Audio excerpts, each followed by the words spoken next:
দশতলা হাসপাতাল ভবনের ৬টি তলাই শুনশান নীরবতা, তালাবদ্ধ বেশিরভাগ কক্ষ। তবে চিকিৎসা সেবা নিতে বাকি ৪টি তলায় নেই তিল ধরনের ঠাঁই। এমন চিত্র গোপালগঞ্জ মেডিকেল কলেজ হাসপাতালের। চিকিৎসক ও নার্স সংকটের কারণে শুধু মেডিসিন, শিশু ও গাইনি বিভাগে চলছে চিকিৎসা। গাইনি বিভাগ চালু থাকলেও করা হচ্ছে না কোনো ধরনের অপারেশন।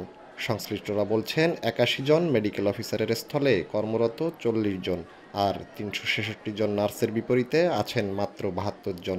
অ্যানেস্থেসিওলজিস্ট ও প্রশিক্ষণপ্রাপ্ত নার্সের অভাবে চালু করা সম্ভব হয়নি ১০ সজ্জার আইসিইউ। দীর্ঘদিন নষ্ট অবস্থায় পড়ে আছে সিটি স্ক্যান মেশিন। এখানে চিকিৎসা ব্যবস্থাও খুবই খারাপ। ডক্টর দিনে ২ বার আসার কথা, ডক্টর আসে একবার। সিটি স্ক্যান করা লাগবে, তা বাইরের থেকে করা লাগবে, এখানে নাই। আনুষ্ঠানিক উদ্বোধনের আগেই বহির্বিভাগ চালু করার মধ্য দিয়ে ২০২৩ সালে শুরু হয় চিকিৎসা সেবা। ৫০০ সজ্জার হাসপাতালটির ৩টি বিভাগে ২১৯টি সজ্জা ও ২০টি কেবিন থাকলেও রোগী ভর্তি প্রায় দ্বিগুণ। এতে কাঙ্ক্ষিত সেবা পাচ্ছে না তারা।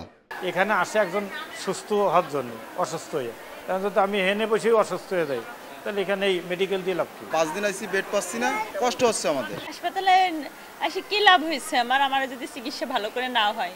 নানা সীমাবদ্ধতার কথা স্বীকার করে দ্রুত সব বিভাগ চালুর চেষ্টা চলছে জানান হাসপাতালের পরিচালক। ১৬৮টি পোস্টের মধ্যে এই মুহূর্তে ৭২ জন নার্স আছে এবং চিকিৎসক যেমন ৮১টি পোস্টের মধ্যে আমাদের ৪০ জন চিকিৎসক আছে। তো চিকিৎসক ও নার্সের যদি পদায়ন হয় তাহলে আমরা সুন্দরভাবে স্মুথলি চিকিৎসা দিতে পারবো। হাসপাতালটিতে বহির্বিভাগ থেকে প্রতিদিন গড়ে ১,০০০ রোগী চিকিৎসা সেবা নেন।